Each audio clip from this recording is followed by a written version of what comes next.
Kanchiyar ലബക്കട JPM B.Ed കോളേജിൽ പ്രവേശനോത്സവം സംഘടിപ്പിച്ചു. നവതരംഗ് എന്ന പേരിൽ സംഘടിപ്പിച്ച പരിപാടി വെള്ളിയാങ്കുടി സെന്റ് ജോർജ് പള്ളി വികാരി മോൺസിഞ്ഞോർ അബ്രഹാം പുറയാറ്റ് ഉദ്ഘാടനം ചെയ്തു.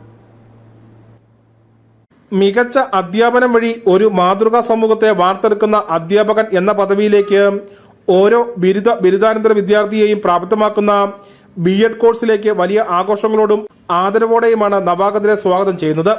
കാഞ്ചിയാർ ലബക്കട JPM B.Ed കോളേജിൽ പ്രവേശിച്ച നവാഗതർക്ക് ഉജ്ജ്വല സ്വീകരണമാണ് നൽകിയത്. നവതരംഗ് എന്ന പേരിലാണ് പ്രവേശനോത്സവം സംഘടിപ്പിച്ചത്. വെള്ളയാങ്കുടി സെന്റ് ജോർജ് പള്ളി വികാരി മോൺസിഞ്ഞോർ അബ്രഹാം പുറയാറ്റ് ഉദ്ഘാടനം ചെയ്തു. നിങ്ങളുടെ സ്വപ്നങ്ങളും നിങ്ങളുടെ പ്രതീക്ഷകളും സഫലമാക്കുവാൻ സാധിക്കുന്ന വിധത്തിലുള്ള നല്ല ഒരു സാഹചര്യം ഈ JPM കോളേജിലുണ്ട് എന്നുള്ളതിൽ നിങ്ങൾക്ക് അഭിമാനിക്കും. കാരണം കഴിഞ്ഞ 17 വർഷം കൊണ്ട് 1500-ലധികം വിവിധങ്ങളായ കലാപരിപാടികളും അരങ്ങേറി. നാളെയുടെ പ്രതീക്ഷ എന്ന ആശയത്തോടെ ദീപങ്ങൾ കൈമാറിയാണ് വിദ്യാർത്ഥികളെ പ്രവേശിപ്പിച്ചത്.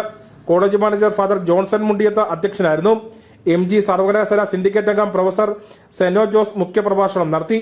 B.Ed college principal doctor Roni S. Robert, bursar father Charles Thoppil, assistant professor Lalu PD എന്നിവർ സംസാരിച്ചു. News bureau, Kattappana.